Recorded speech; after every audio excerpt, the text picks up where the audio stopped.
Welcome, everybody. We're going to be talking tonight a little bit about navigating midlife crisis. And I'll just talk actually, I'm going to give some announcements first that I'm going to read to. There's so many that I need to reference Christy's text here. One second. So many things going on. Okay, we finally have an app. Okay, now, I think some of you may already know that, but this is something that if you want to watch the courses online, and Christy, just feel free to speak up and tell me all the features and things that you probably are more intimately aware of than I am. I didn't read my pun, so I'm a little hurt, but We're absolutely excited that the app is now available. Sorry, Christy, I missed that. Okay, and so it's available in the App Store. Obviously, it's free to download it, but you can access any of the content you have, Room for Two. It's all there for you. And you can also download either audio or audio and video for the courses. So if you're going on a trip and you want to listen to it, or you're going on a jog and you don't want to be connected to, don't want to be dependent on internet or something, you can download it onto your phone. And we're going to be adding more and more features there to bookmarks, which we know is a big ask, which is coming. We have been told many times. Okay. All right. Also, 3 events on the calendar for 2024 so far. There are going to be more, but we have 2 couples tours, and we're now accepting deposits for those. And the couples tours are European events. There's one in April that's starting in Barcelona, going up to coastal France, and a second one that starts in Milan, Italy, and goes up into Switzerland through the Alps. That one is a little more expensive just because it's Switzerland, and the only thing inexpensive in Switzerland is cheese. But so those 2 are available. I think they're maybe about half full already, but we just now kind of made it as a public announcement. So if you're interested in that, get in there quick. We have 3 mini courses that are now available on the website, and they're a lot less expensive because they're shorter, briefer, but they're kind of deep dive, quick dives basically into a way of thinking, like how to think about what's happening with infidelity, how to make sense of what's happening in the marriage. And some of these may develop into longer courses, but just there's been enough need for some more immediate direction and perspective that we have decided to make a series of mini courses that help people in the immediate sense. We also have, I don't know why it's all arriving today, but we have upgraded the How to Talk to Your Kids About Sex course. It's now significantly longer. The last time I did the course was in 2015, so it was in need of an upgrade. And so that new and improved course is now on the website. All right, so let's talk a little bit about midlife crisis, and I'm certainly going to be open to your questions and thoughts tonight. Midlife crisis. So basically, let me just read a few of the questions that have come in so I can just give you a little bit of the context of what people are trying to sort through. This person says, the concept of a midlife crisis usually comes with a negative connotation, running off with a secretary, sailing around the world, or impulsively buying a Porsche that's not in budget. James Hollis and others frame the changes that people experience at this time as the second half of life. How can we use this pull we feel to improve our lives without blowing them up? Oh, that's an interesting question. How can we use the pull we feel to improve our lives without blowing them up? Okay, that's a good question. I'm going to come back to that one. This is another one. I'm in midlife, and sometimes it feels like everything is just unraveling. I've majorly reevaluated my faith in recent years, and so that felt quite terrifying, but the world in general just feels like it's falling apart. It does. I feel a lot of angst and existential dread. I'm just curious, is this just par for the course for someone in their middle life? Did older generations feel like everything was falling apart when they were 40? Does everyone question the traditions and customs from their childhood when they are 40? This person is having a early midlife crisis. Or is the world actually more chaotic and overwhelming now? It just feels like so much. Okay, I'm going to just maybe read one more so people can get a feel for the questions, then I'll come back to these specific ones. My big frustration in midlife is that I set up my entire life in one mindset to provide the maximum amount of income I could for my family. But now I'm in a completely different mindset. I want to make a difference in the world and have an impact and do something that matters. But logistically, I'm not set up to do so. I'm specialized in what feels like a meaningless line of work and pays the bills. And our family setup is such that we depend on this income. It just feels like nothing I do is important or will ever make a difference. And I'm really struggling to find meaning and fulfillment in that. But I feel trapped in a life that I set up for myself 20 years ago. So I'll read other questions as well later. But I think that really kind of captures some of the discomfort and angst that people feel around midlife, or can feel anyway, and are trying to sort out what's happening. So I think that, first of all, not everybody goes through it. And I imagine if you lived in Egypt in, 2000 BC, culture was so consistent and standard and normal and changed so little that there may have been less angst and anxiety about the world than I think we are currently experiencing. There's so much evolution and change. I mean, it's just kind of crazy.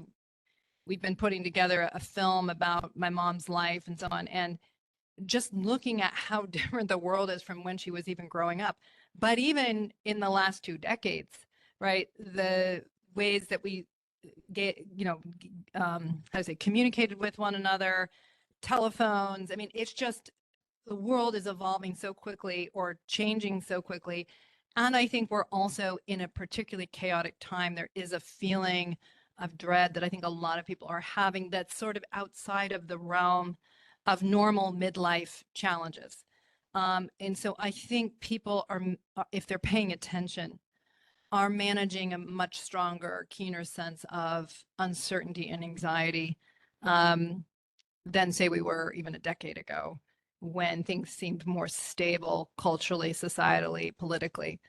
But I do think that loss on some level is a pretty normal part of the human developmental experience if you're paying attention, or if you're like most people.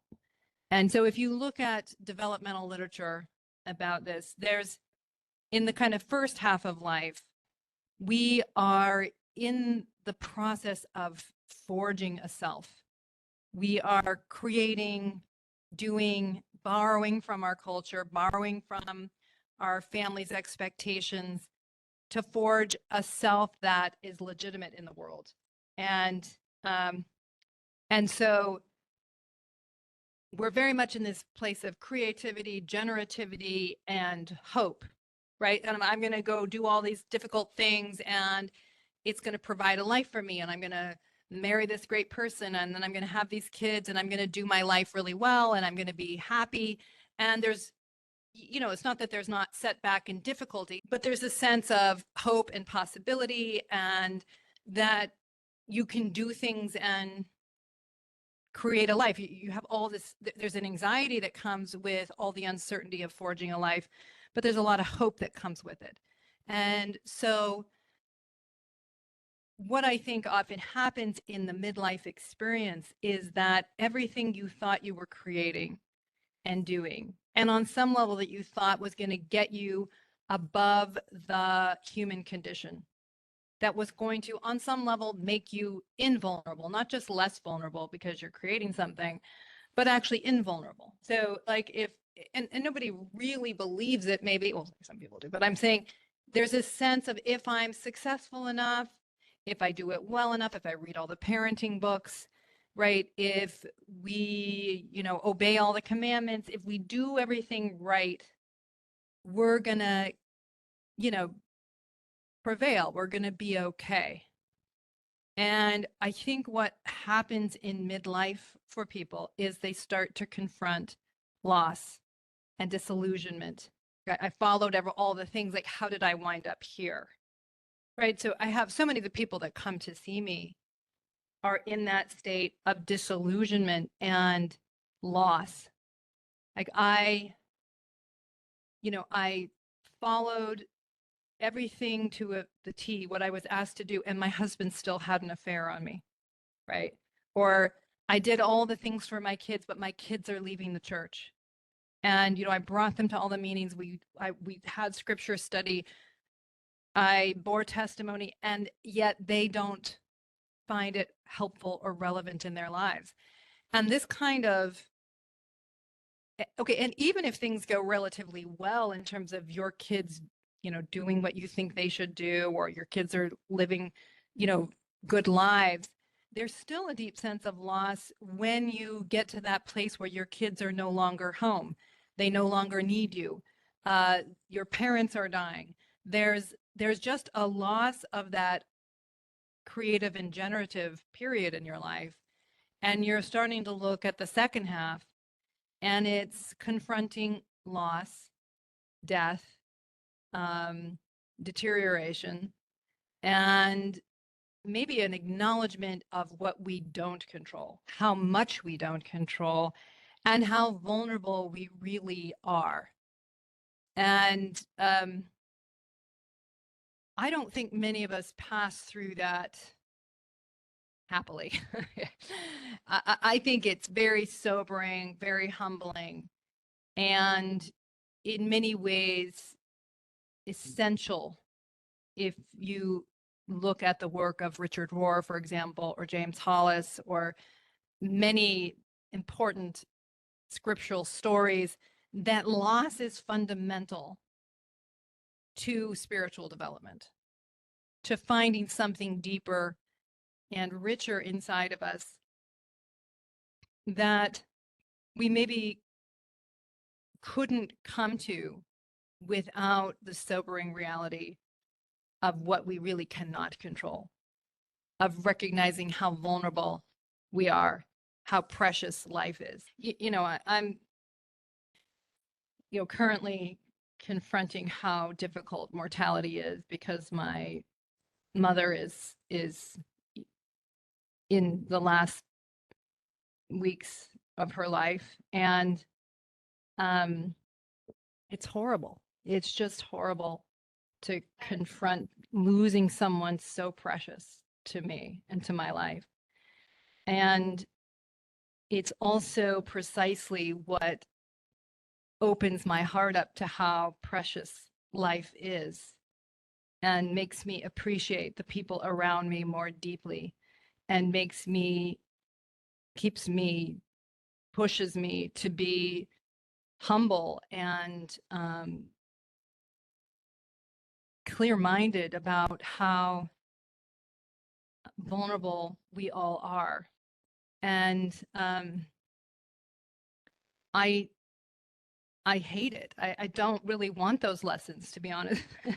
But nonetheless, those lessons are there, and I think they are what potentially allow us to be kinder, more humble, more loving people. And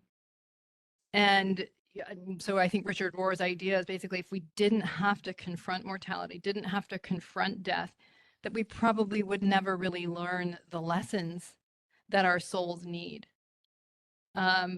of how to lead our lives with compassion in our shared vulnerability as people. But that loss period, that loss of, I remember when my children were kind of sort of suddenly, because of COVID, exiting the house.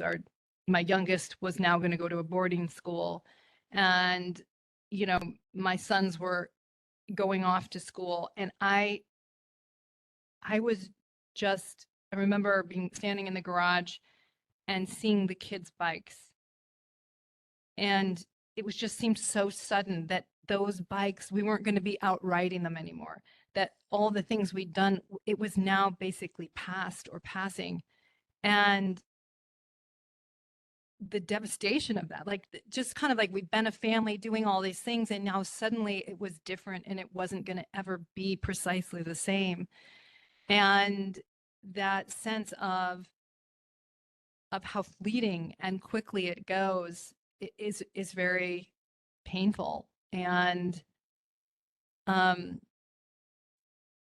think makes you really look for the one stable thing, which is just loving and caring for one another as best we can in the face of so much loss. So anyway, I feel like I'm a little bit of a downer today. I have been confronting loss a lot lately. So I think that I think that in Richard Rohr's terms and James Hollis's terms, again, that loss is critical, that we need it, that our souls need it.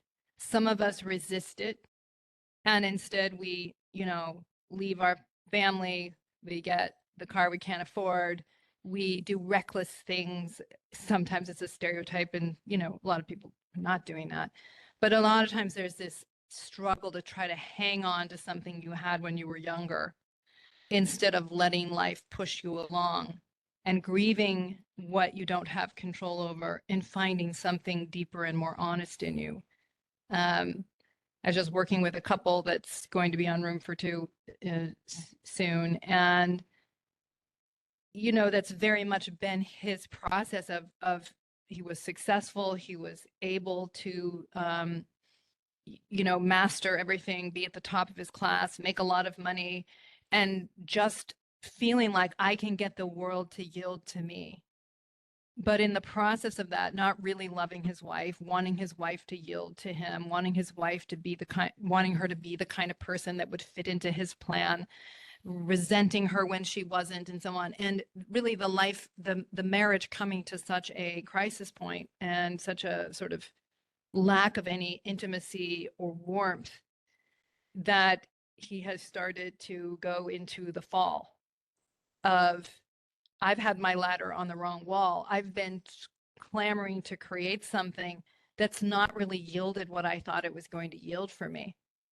And I have to face regret and grief and fear that not only have I wasted so much time and believed in a false idea of what I was creating, but I have to also confront my own anger at myself. Can I forgive myself? Can I forgive us? Can I pick up and move forward with a little more wisdom, with a little more sobriety about who I actually am, and be a better, kinder person in the face of so much loss? I think that's really what the challenges that one faces is. How do I go forward as a better, more refined human being, not denying life's complexity and the losses, but still creating beauty in the face of them? I have a Yeah. question, Jennifer. Sure, please. I'm the one that's burdened by being 40 and midlife. Yeah, you're precocious midlife. Yeah, I know. But one thing that I think is really tricky is in the face of all this chaos in the world is to maintain optimism for my teenage kids. I feel like when I was their age, I was excited, the world was opening before me, and now I'm like this cynical, like the world is harsh and loss and all that, like I feel like with this new perspective to deal with that and cope with that, but still put on a brave face for kids. I've told you my mom's life advice is life is tough and then you die. I don't want to have that attitude towards my kids. So Yeah. just like, do you have any thoughts about that balance of how we still carry optimism and hope in the face of a very stressful world? Well, I think, well, first of all, there's only so much we can control it, and very difficult things could happen.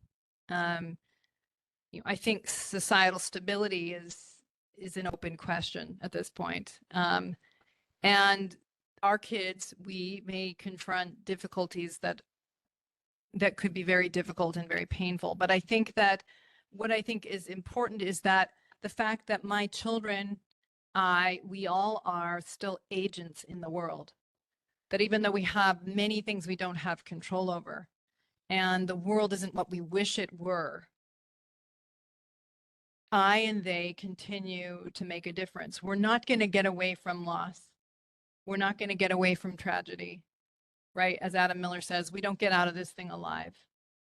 And that's just a given. I think the more we can actually kind of deal with that, in some ways, the more that optimism feels real and truly hopeful. It's not a denial of loss, but that what I do matters.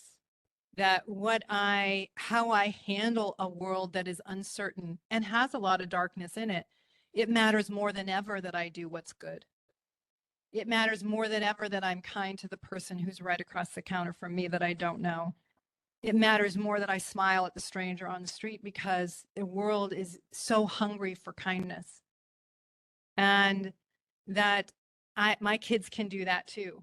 And that my kids can bring their gifts and their abilities, and they're going to be up against those same questions of how they're going to handle the adversity, both in the world and within themselves. But can I model for them that it makes a difference when I'm courageous? It makes a difference when I try to do what I can do and don't let what I can't do hijack me and take me over. And says, yes, I remember being angry at my parents for hiding things from me. Now I realize how much we hide from our children just so as not to discourage them. It's a part of loving care. Yeah, right. Well, I think that's true. In some ways, what we can hide from our kids is things like not giving them a world that's so overwhelming that they can't handle it. You know, that we're trying to keep the world's darkness from them for a while. But obviously, as parents, the more we can help them metabolize the darkness or get more able to hold on to what is good and to hold on to what creates light in the face of darkness. That's our spiritual challenge as human beings, is what allows me to find a place of hope and of goodness and of love in an often dark world. And in myself, that, you know, we can also create suffering. We can create darkness in our own lives and in our relationships. And so it's having the courage to choose what creates good. It's having the courage to hope, not against reality, but in line with reality. As Christy, a data-driven book that helps me maintain a positive outlook on the world is Factfulness by Hans Rosling.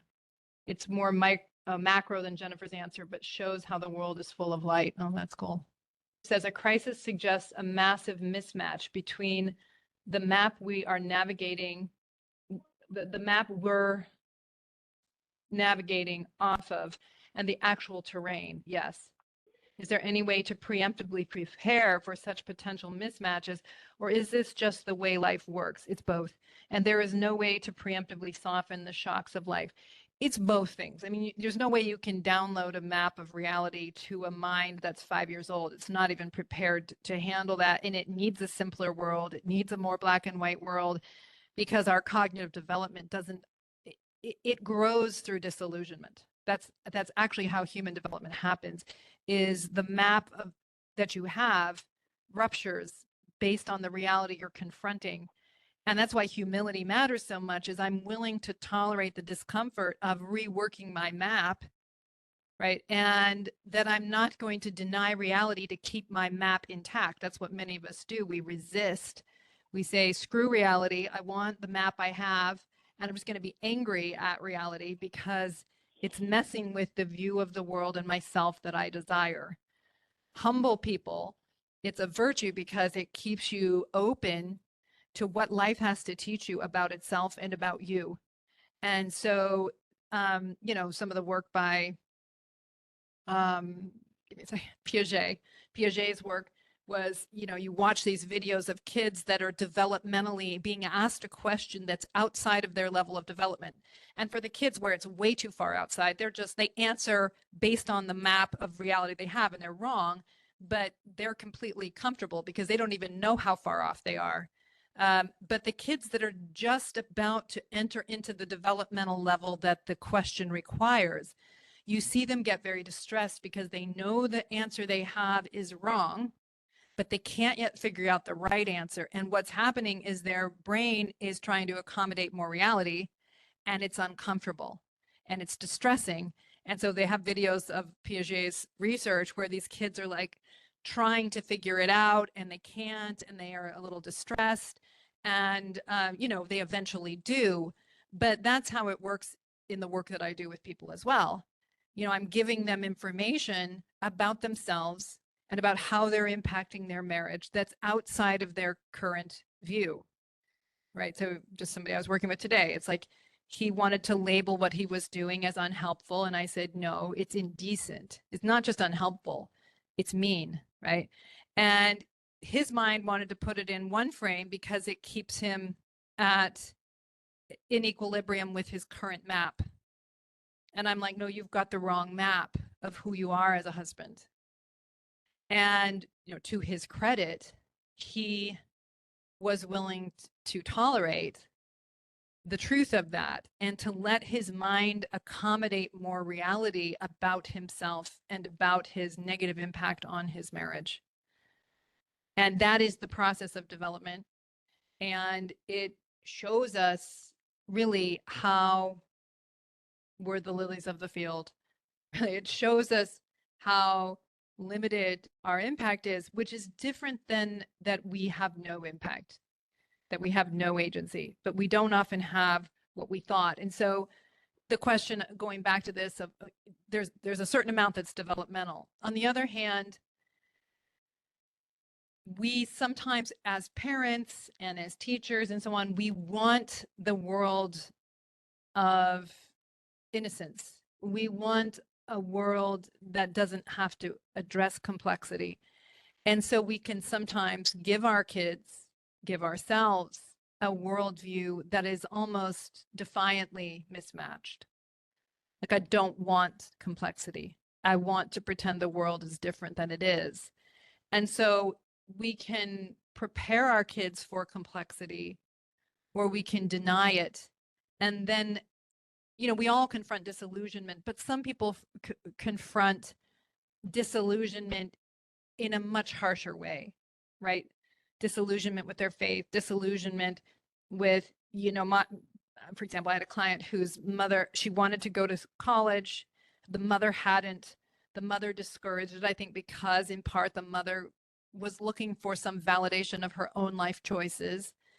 So the daughter obeyed, in a sense, trusted, didn't go get a degree, had multiple children like the mother did, even though the daughter had other wishes for herself, but she was basically questioning herself and trusting in the authority of her parents, thinking this would make her safe. It would get her at least the validation of the group. And then her husband cheated on her and left. And here she had multiple children and no degree. And that sense of anger, that I trusted, believing that that was going to yield for me a safer world, that if I just deferred, that I was going to be given protection, that I wasn't going to have to deal with life's complexity on my own. And while it's always true that if we live our lives in line with true principles, we're going to be safer, right? If we're living in ways that have withstood the test of time, right, culturally, we're going to be in a better position, right? But so it's not that people older than us don't often have wisdom for us to borrow and to glean from and to comply with because it's wise to. But that's very different than if I do it, I don't have to take on the burden of my own agency and to determine my life. And when we have been sold that idea that we don't need to worry and we just need to comply for the validation of the group, well, then we can be unprepared because we were pressured to validate the view that others wanted us to validate. Does that make sense to people? Yeah. Okay, so let me just take up a few of the questions here to make it maybe a little more concrete. Okay. So going back to this one, the concept of a midlife crisis usually comes with a negative connotation, running off with a secretary sailing around the world, impulsively buying a Porsche that's not in the budget. Okay, James Hollis and others frame the changes that people experience at this time as the second half of life. How can we use this pull we feel to improve our lives without blowing them up? Yeah, so I think the kind of stereotypical midlife crisis, that idea of doing kind of reckless things is I think, and I mean, I may be wrong. I haven't had so many of these clients that are really that reckless, but I think it's often this denial of death, a denial of loss. It's like a refusal. I was watching the movie, what's it called? Moonstruck, I think it is. And the father in the story is having an affair and the wife is trying to figure it out. And, you know, the wife is trying to understand what's happening with her husband. And, you know, she kind of comes to this conclusion in her conversation with someone that her husband is trying to fight off death, fight off loss. And this is sort of a grab at youthfulness, at, you know, life is a new possibility. And yet one that can be destructive to the life we're living. So I think that there can be that defiance. There can be that reaction to it, that we won't let life teach us. We resist what is in fact real, or we are grabbing for a kind of baseless hope rather than a more grounded hopefulness. I think when we allow it to make us better, we're allowing, I know this sounds so discouraging perhaps, but the humiliation that's in it to happen, the acknowledgement of how limited the power is that we have. And you can more deeply cherish the people around you. I see it very much in my mom, where, you know, with my own kids, I can be more like, wait, have you done that? Did you get that done? You know, I'm in that role of critique on some level. Not a thing that I'm proud of, but that I can easily move into that. And my mom, who's always been very good at this, but I think especially as she's confronting the end of her life, is so much aware of just the preciousness of people and of my children and all of her grandchildren, that she just genuinely celebrates the good she sees in them, the capacity she sees in them, the beauty she sees in them, and she just is able to cherish it with all of her heart, because from her perspective, she sees like the truth of it, the truth of what's there. And that loss has a way of getting us very focused on what really matters. And that would be improvement. You know, a lot of times people can confront the loss in their marriage to start learning how to love for the first time. You know, this is what I would think of as the first half and the second half of life. I don't know James Hollis's work well, but the way I would think about it, and I think is probably how James Hollis thinks about it, is the external reference is what we're doing in the first half of life, that reflected sense of self, external authority, right? We're looking to others to tell us we're okay. We're out trying to earn our sufficiency. We're trying to prove ourselves in the world. And there's this idea that if I do it well, I will master something and I will have something. And that's important. It's not like we shouldn't be doing that. That is, first half of life tasks are essential. We need them for our development. We need to forge a self. We need to develop capacity. But there's often the illusion in it that I'm king of the world, that I'm going to master everything, that I'm going to get everything I want. And second half of life is when you realize that simply is not true. And that the world is not going to give you or yield to you all the things that you think it should. And you start to confront loss, and that often pressures to go from an external authority to an internal authority.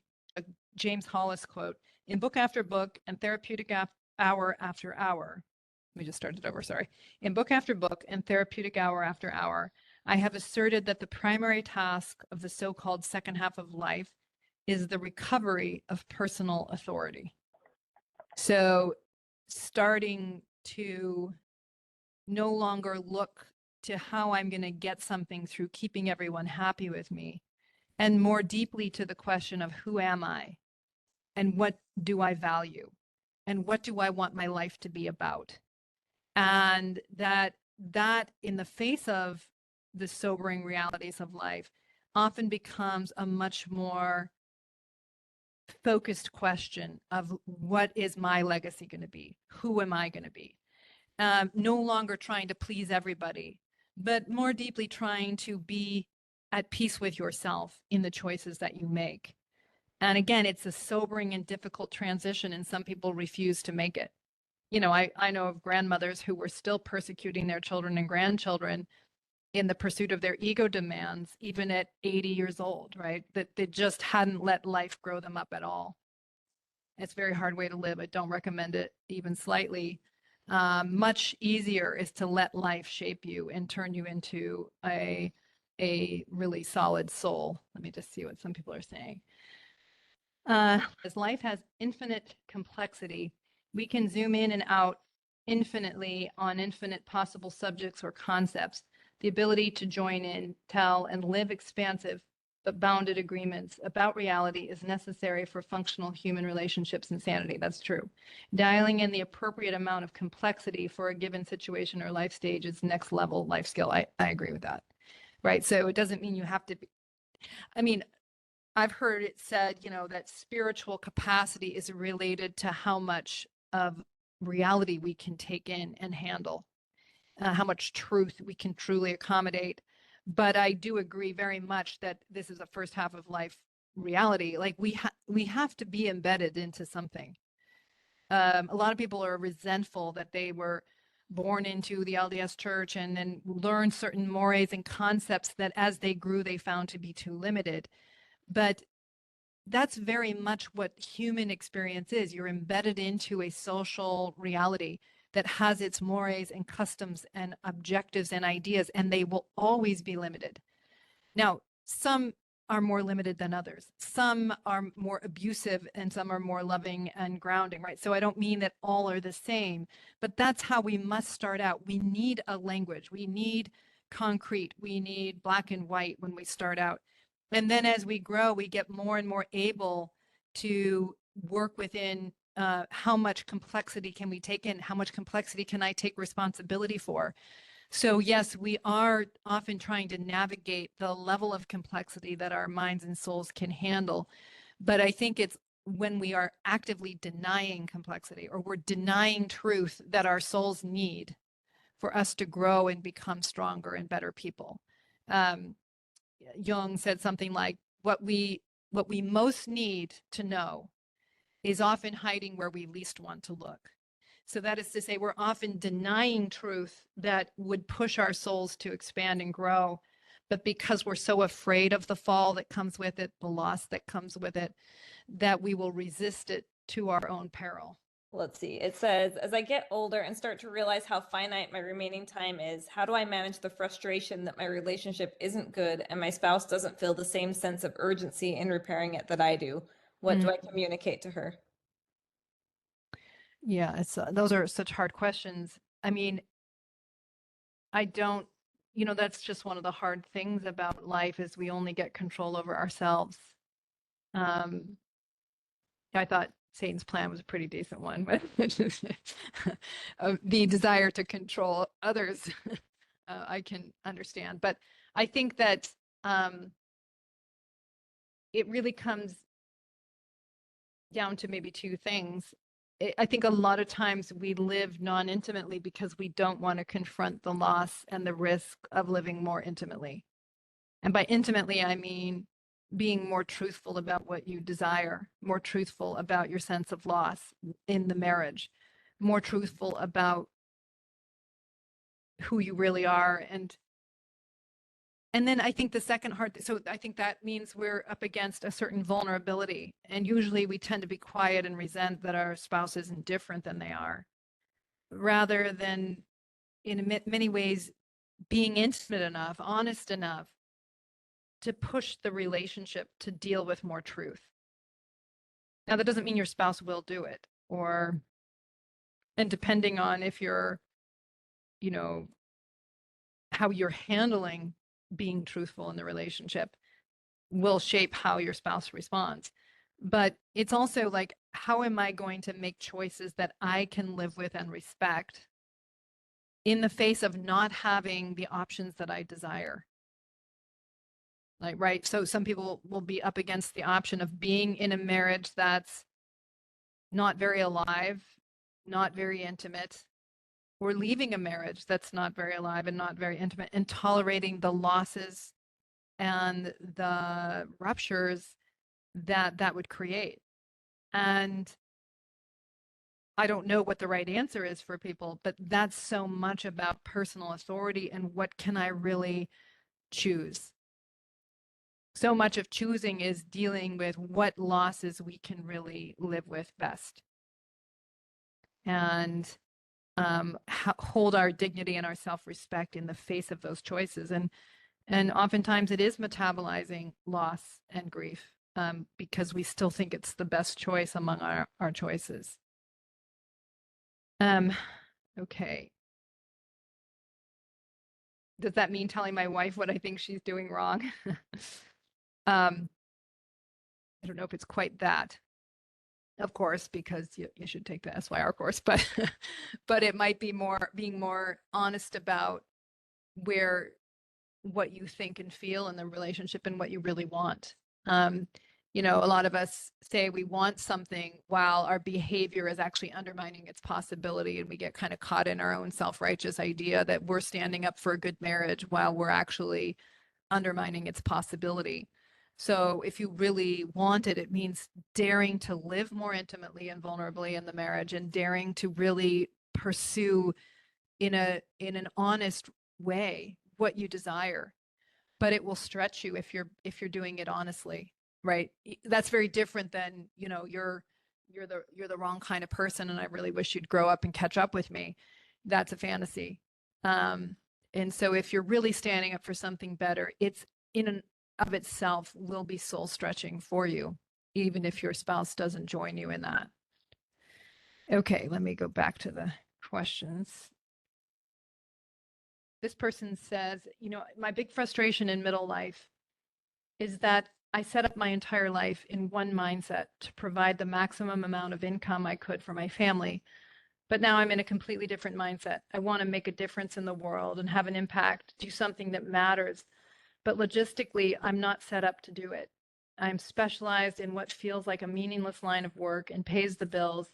And our family setup is such that we depend on this income. It just feels like nothing I do is important or will ever make a difference. And I'm really struggling to find meaning and fulfillment in that.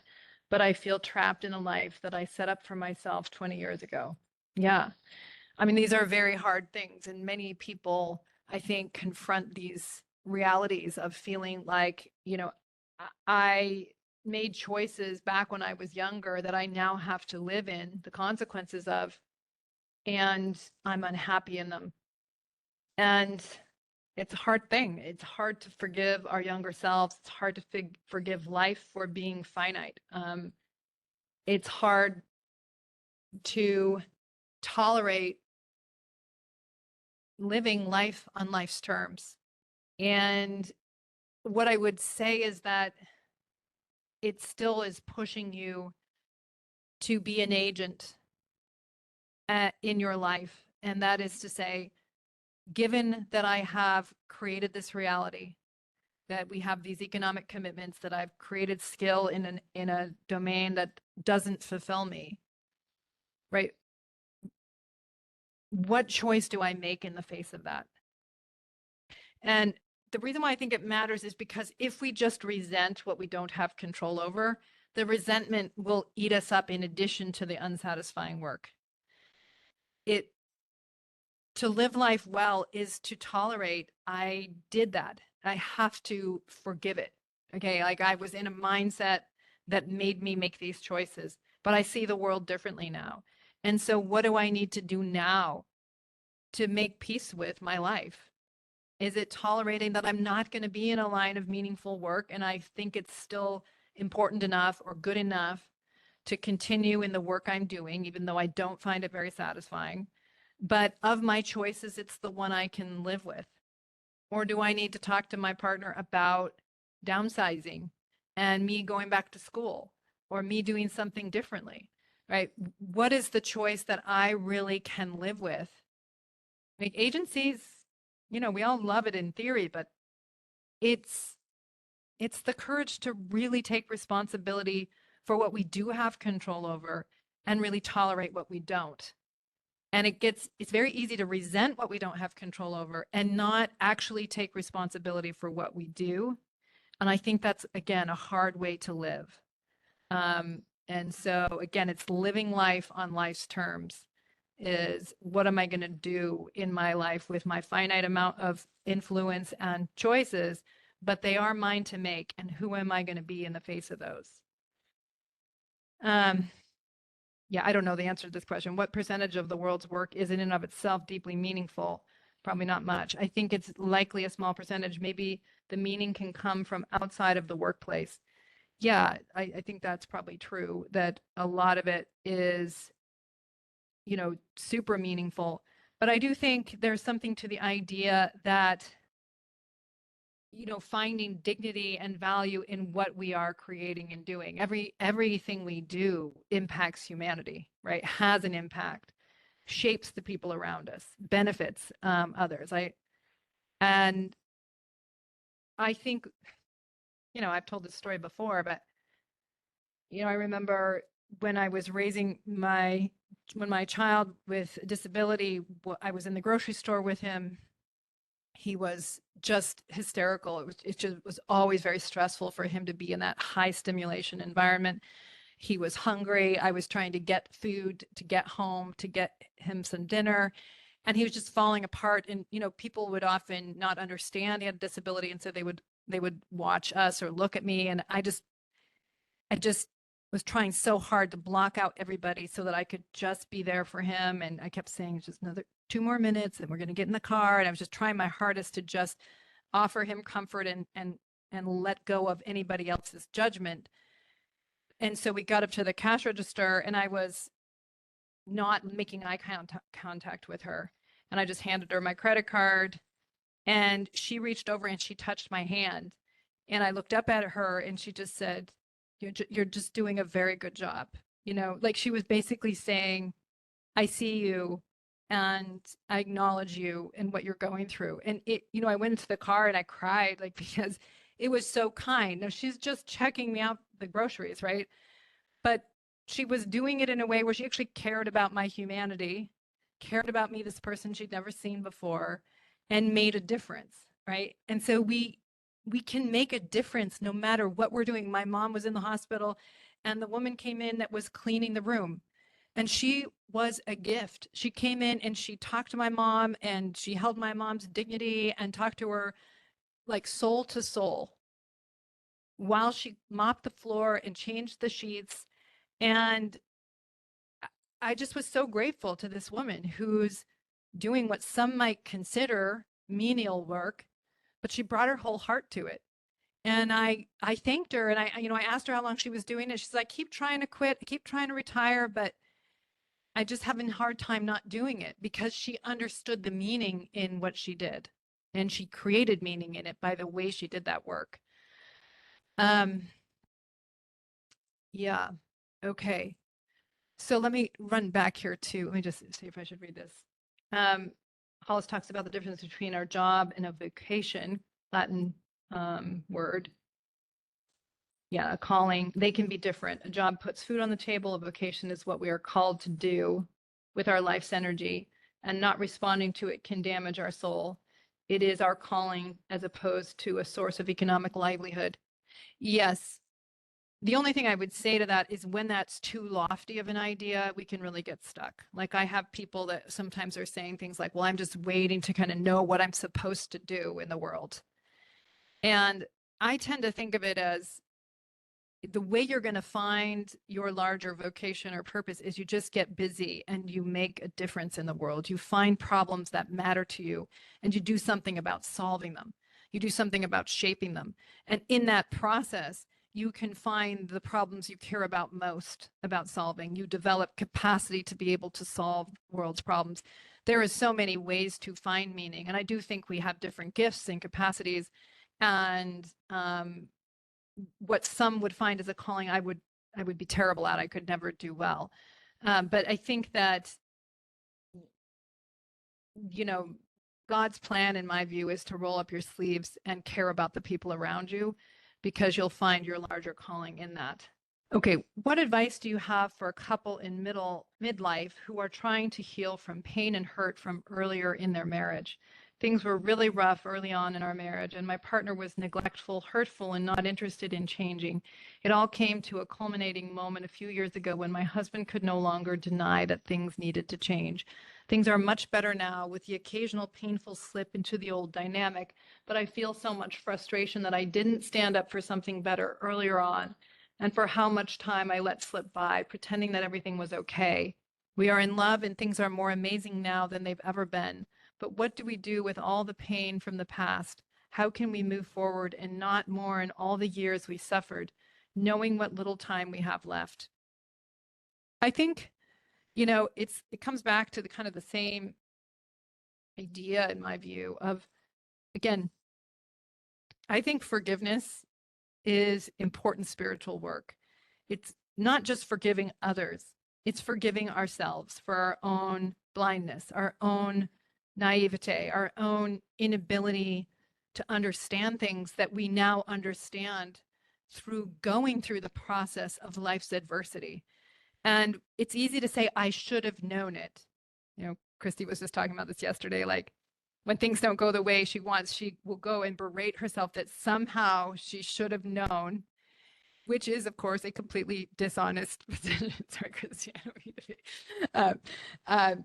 It's fun to tease Christy, but it's not fair to ourselves. If Christy had known it, she wouldn't have done it. Okay. And so we are always in this process of trying to make decisions based on what we currently think.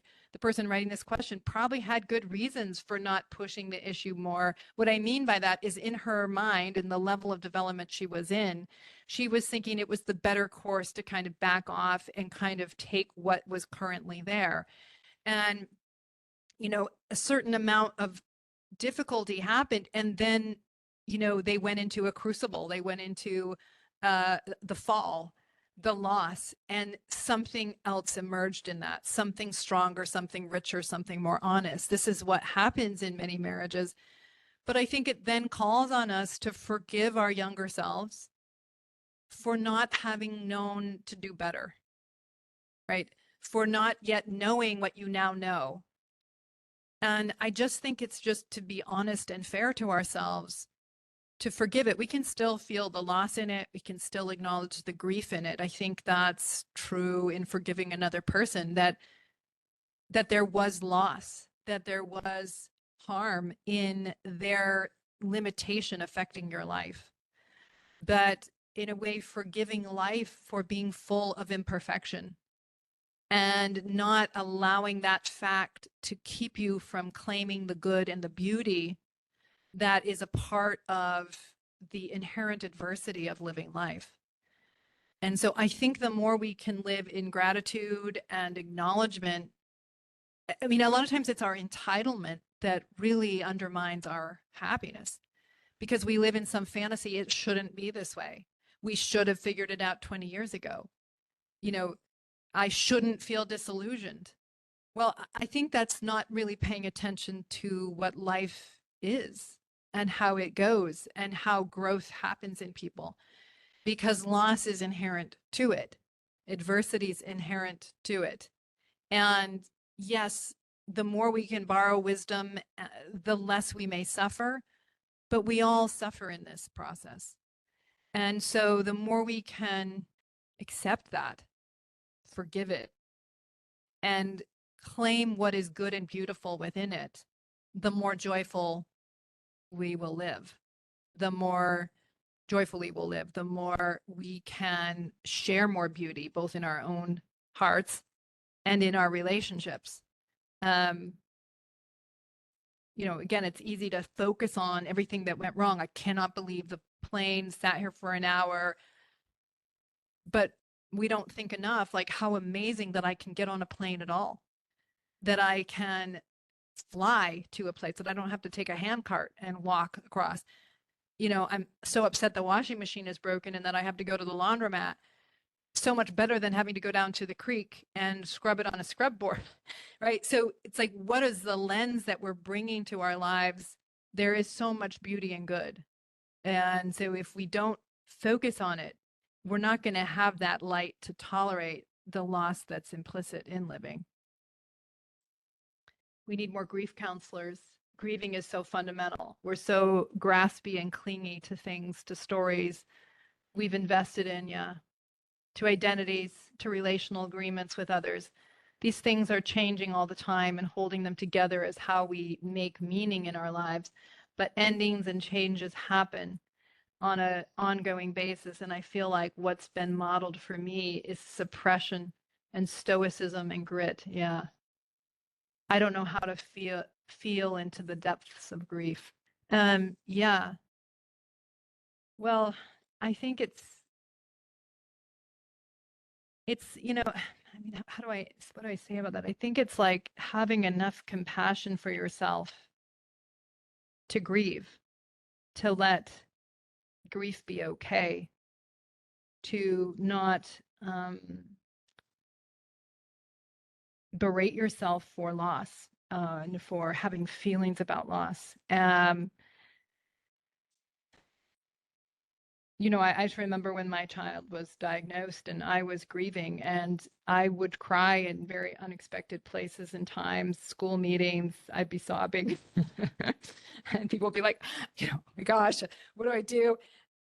But I never gave myself a hard time about that. It's like my mind is going to grapple with loss here in whatever way it's going to do it. And I can respect that that I'm in a process of accommodating a difficult reality and making room for my fear and my uncertainty and my not knowing and my loss. And I respect that process in myself. And I think that helped me a lot, that I wasn't being hard on myself for grief. I also wasn't trying to get other people to deal with my grief. I was just giving myself room to make room for it and to kind of hold the dignity of it. And it sounds like you're saying in your family of origin, there wasn't a lot of that modeled. But I imagine for you, yes, it could be finding a counselor to talk to about these things, and someone that can make room to really allow you to process what you're feeling. But also just making room for the dignity of grief, because it is an important part of our growth. And being with others that care about you in that is very important too. So thank you for being such a good community and good people that are, striving to live good lives. It makes a big difference. It does. It makes such a difference to have the courage to embrace what is good and to do good by the people around you.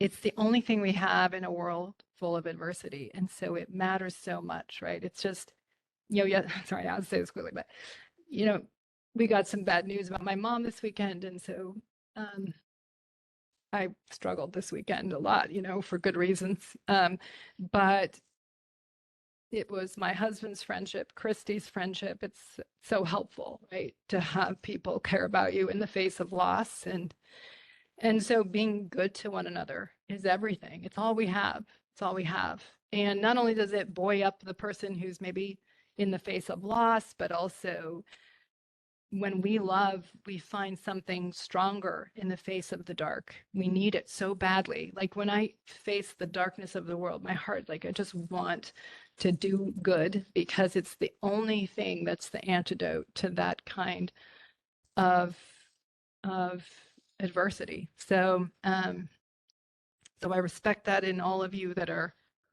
offering that in your lives and in your relationships. So, okay, I have to run. Thanks everybody, and I'll talk to you next month.